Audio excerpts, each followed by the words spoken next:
1차 시험 합격만을 목표로 제작된 내용입니다. 1차 시험에 나오지 않는 내용, 출제 빈도가 너무 낮은 내용은 모두 삭제했습니다. 오직 출제되는 지문과 선택지만 그대로 살렸습니다. 관련 자료나 링크가 있다면 동영상 아래에 정보창에 넣어두겠습니다. 도움이 되셨다면 좋아요, 구독 부탁합니다.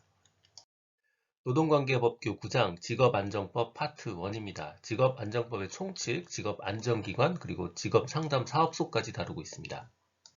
직업안정법의 목적입니다. 이 법은요, 첫 번째 근로자한테는요, 각자가 능력을 개발하고 발휘할 수 있는 직업에 취업할 기회를 제공하는 겁니다. 근로자한테는 취업할 기회요. 자, 두 번째 정부와 민간 부분이 협력해서 산업에게는 노동력이 필요한 노동력이 원활하게 수급되도록 하는 겁니다. 산업에는 노동력의 원활한 수급이 두 번째 이유예요. 그리고 세 번째는요, 근로자의 직업 안정을 도모하고요. 국민 경제의 균형 있는 발전, 이게 세 번째입니다. 직업 기회 제공, 노동력 수급, 그리고 국민 경제의 균형 있는 발전, 이게 직업안정법의 목적입니다. 직업안정법 2조 균등처우입니다. 누구든지 성별, 연령, 종교, 신체적 조건, 사회적 신분 또는 혼인 여부 등을 이유로 직업 소개 또는 직업 지도를 받거나 고용관계를 결정할 때 차별 대우 받지 않습니다. 자, 여기서 주의해야 될 거예요. 국적은 해당하지 않습니다. 국적은요, 취업 기회는요, 내국인이 우선하는 겁니다. 그래서 균등처우에 국적은 해당하지 않습니다. 직업안정법 용어 중 근로자 공급 사업이요. 근로자 공급 사업은 공급 계약에 따라 근로자를 타인에게 사용하게 하는 사업을 말하는 겁니다. 그런데 근로자 파견 사업은 근로자 공급 사업의 대상이 아니에요. 이거 파견 사업도 포함한다. 이거 오답입니다. 근로자 파견 사업은요, 파견 근로자 보호법이 따로 있어요. 이거는 근로자 파견 사업은 근로자 공급 사업의 대상이 아닙니다. 근로자 공급 사업은 고용노동부 장관의 허가를 받아야 합니다. 다시요. 고용노동부 장관이에요. 우리 직업상담사 시험은 웬만하면 다 고용노동부 장관입니다. 지방자치단체장이 한다. 이거 오답이에요. 직업안정기관이요. 직업안정기관이란 직업소개, 직업지도 등 직업안정 업무를 수행하는 지방 고용노동 행정기관입니다. 모집이란 근로자를 고용하려는 자가 취업하려는 사람에게 피고인이 되도록 권유하는 것, 혹은 다른 사람으로 하여금 권유하게 하는 것, 이것을 모집이라고 합니다.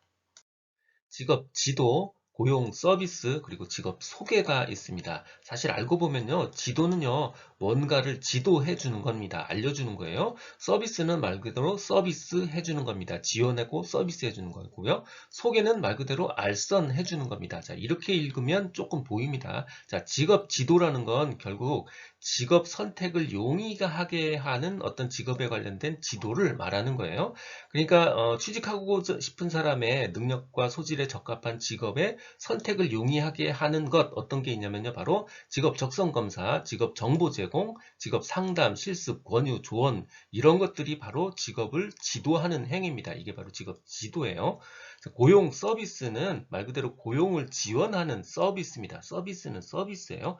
고용 지원하는 서비스는 어떤 것들이 있느냐? 결국 구인자나 구직자에게 고용 정보 제공하는 거, 그 다음에 직업 소개를 해주는 거, 직업 지도 해주는 거, 직업 능력 개발 같은 거 해주는 거, 이런 것들이 고용을 지원하는 서비스에 해당합니다.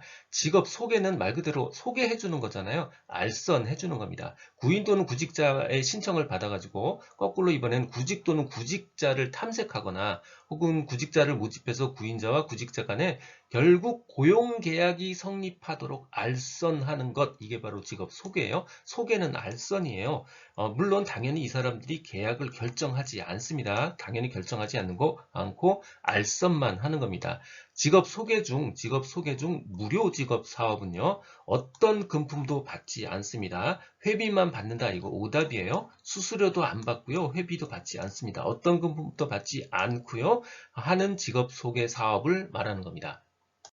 직업안정기관이요. 직업안정기관은 무슨 심의회 같은 거 아닙니다. 직업안정기관은 행정기관이에요. 각 지방별로 있는 고용노동 행정기관입니다. 그래서 하는 일은 직업지도나 혹은 직업소개 같은 직업안정 업무를 수행합니다. 먼저 직업지도요. 직업 지도는 학생이나 직업훈련생 이런 사람들에 대해서 이 직업 선택에 필요한 어떤 지도를 하는 일을 하는 겁니다. 그러니까 직업 지도는 직업을 지도하는 일이에요. 그러니까 당연히 직업 적성 검사나 집단 상담 같은 일을 할 수 있고요. 또 직업 적성 검사, 직업 선호도 검사 같은 일들을 할 수 있습니다.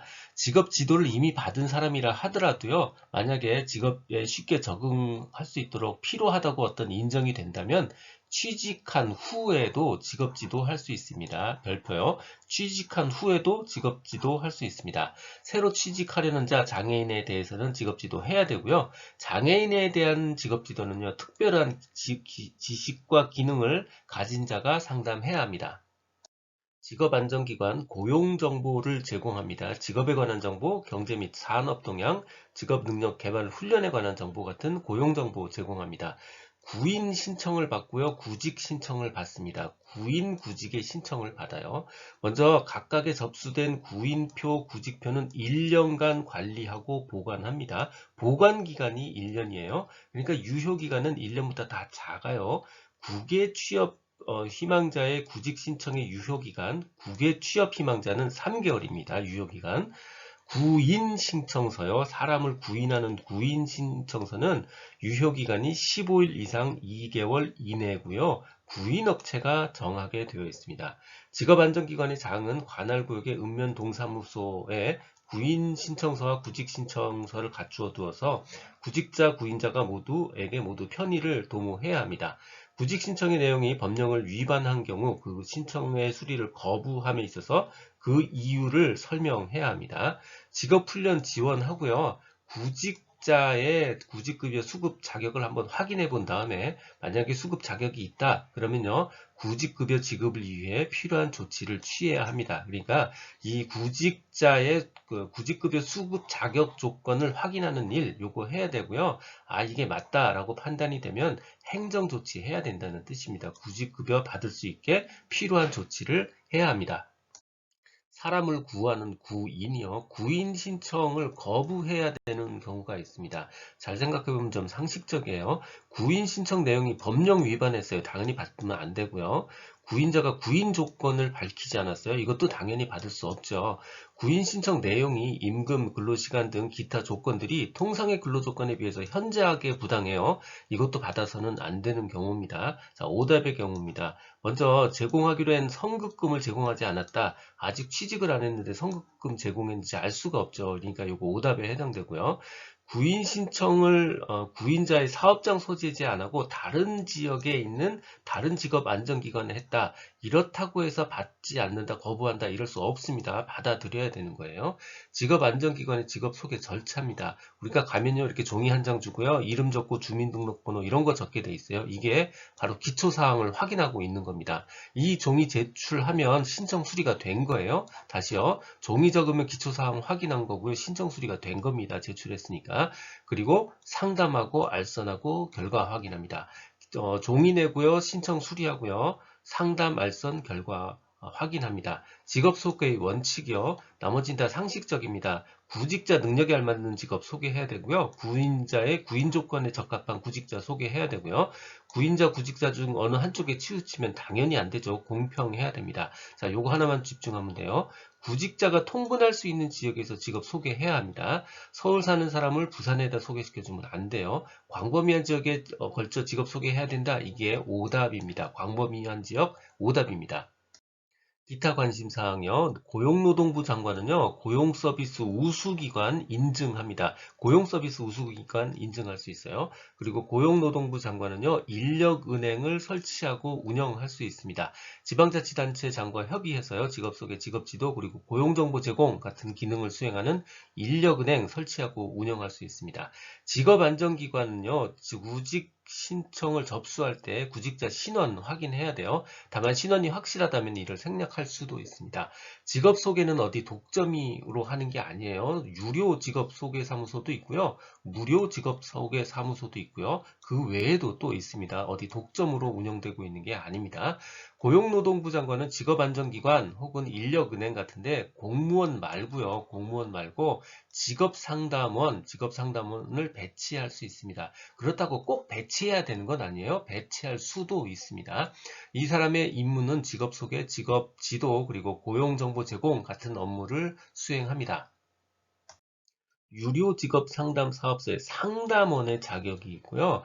사업소를 등록할 수 있는 자격이 있습니다. 그런데요, 이 두 개의 자격 조건은 잘 읽어보면 완전히 똑같습니다. 자, 첫 번째는요, 교원 근무 경력이 있죠. 예, 교원 근무 경력이 있고요. 직업상담사, 사회복지사, 공인노무사요. 직업상담사, 공인노무사, 사회복지사, 그리고 노동조합이나 노무관리, 그리고 국가지방공무원의 경력이요. 바로 국가지방공무원, 노무관리, 그리고 청소년 상담, 바로 청소년 단체에서 상담 업무한 사람, 완전히 다 똑같습니다. 여기 노동조합 업무 전담자 2년 이상 경력, 이것도 마찬가지죠. 자, 여기서 첫 번째 기억해야 될 거요. 모든 종류의 경력은 2년입니다. 1년 아니에요. 교원 경력 2년이고요. 국가지방공무원도 2년이고요. 청소년 상담 경력도 다 2년입니다. 이쪽도 다 마찬가지예요. 자, 그래서 첫 번째 2년 기억해 줘야 되고요. 두 번째는 직업상담사 1, 2급, 사회복지사, 공인노무사, 요게 다 양쪽에 들어간다. 요거 기억해 주셔야 돼요. 단 사업소 등록은 사람이 아니니까 조건이 몇 가지가 더 붙습니다. 자, 여기 주목하세요. 첫 번째, 자본금이 5천만 원 이상이어야 돼요. 두 번째는 시설 규모가 일정 규모 이상이어야 됩니다. 자본금이 5천만 원 이상, 시설 규모가 일정 규모 이상이어야 되고요. 자, 두 번째요. 법인의 경우는 대표자를 포함해서 임원 2명, 2명 이상이 유료 직업 소개서 사업을 등록할 수 있어야 합니다. 2명 이상이어야 되고요. 시설 기준과 자본금 규정이 추가되어 있습니다. 사업소 등록이요. 자, 해당 사업소 등록이나 허가가 취소된 지 5년이 지나지 아니한 사람들이요. 이 사람들은 사업소에 신고 등록을 하거나 근로자 공급 사업 허가 받을 수 없습니다. 일단 한번 등록된 후 허가 취소가 되면요. 5년 내에는 다시 허가 받을 수 없습니다. 유료 직업 소개소를 운영하는 거니까 당연히 소정의 소개비를 받는 거 정당합니다. 하지만 선급금을 받아서는 안 됩니다. 구직자한테 제공한다고 해서 한다는 이유로 구인자로부터 선급금 받을 수 없습니다. 선급금 오답이에요. 유료 직업 소개서 하는 사람들은 고용노동부 장관이 결정하고 고시한 요금 이외의 금품 받아서는 안 되지만요. 고급 전문 인력을 소개하는 경우에는 당사자 사이에 정한 요금을 구인자로부터 받을 수 있습니다. 고급 전문 인력은 요금 받을 수 있어요. 유료 직업 소개 사업자가 받는 요금은 고용노동부 장관이 고용정책심의회의 심의를 거쳐서 결정을 합니다. 유료 직업 소개서요. 유료 직업 소개서는 구인자 연령 확인해야 되고요. 18세 미만 숫자 기억하셔야 돼요. 그러니까 미성년자는요. 구직자를 소개하는 경우는 친권자나 후견인의 취업 동의서 받아야 합니다. 유료직업 소개사무소 종사자 중 직업 상담원이 아닌 사람이 직업 소개할 수 없습니다. 즉, 직업 소개 업무는요, 오직 직업 상담원만 담당할 수 있습니다. 유료직업 소개서 하는 자는요, 자격을 갖춘 직업 상담원 1명 이상을 고용해야 합니다. 1명 이상 고용해야 돼요. 유료 직업 소개서 준수사항입니다. 구인자, 구직자 중 어느 한쪽에 치우치면 안 돼요. 구직자만 배려한다. 이거 오답이에요. 한쪽 치우치면 안 됩니다. 구직자한테 업무 내용, 임금, 근로시간 등 상세히 설명해야 되는 거고요. 원칙적으로 근로계약이 체결된 후에 요금을 받아야 합니다. 광고 시에 직업 소개서의 명칭, 전화번호, 위치, 등록번호 이거 정확하게 기재해야 되고요. 당연히 명의를 타인한테 대여하는 거 금지되어 있고요. 18세 미만자 청소년 유해업소에 할 수 없습니다. 장부 비치 기간요 2년입니다. 유료 직업 소개 사무소 장부 비치 기간 2년 요 숫자 기억하셔야 됩니다. 2년입니다. 유료 직업 사업을 등록할 수 있는 자에 해당하지 않는 거요. 세 가지 자격증과 모든 경력 2년이라고 했습니다. 그러니까 노무관리 업무 전담자로 1년 이상 근무했다. 이게 해당하지 않는 거죠. 해당하지 않는 거 정답 3번입니다. 세 가지 자격증요. 직업상담사, 공인노무사, 사회복지사에 해당합니다. 듣고 계신 강의는 직업상담사 2급 초단기 합격 비법의 핵심 내용 파트입니다. 교재에는 2002년부터 지금까지 20년간의 문제를 출제 빈도와 중요도를 검토해서 필요한 모든 문제를 실었습니다. 전자책 버전으로 출판되어 있어서 교보문고 예스24 등에서 구할 수 있습니다. 전자책이 불편하신 분들, 인쇄 가능한 버전 혹은 제약 없는 PDF 버전이 필요하신 분들은 제 블로그 공지글에서 구할 수 있습니다. 동영상 아래 정보창에 링크를 넣어드렸습니다. 이 내용은 블로그와 전자책에 동일하게 그대로 있습니다. 도움이 되셨다면 좋아요, 구독 부탁드립니다. 지금까지 라디캠지기 꾸벅이 박종규였습니다. 감사합니다.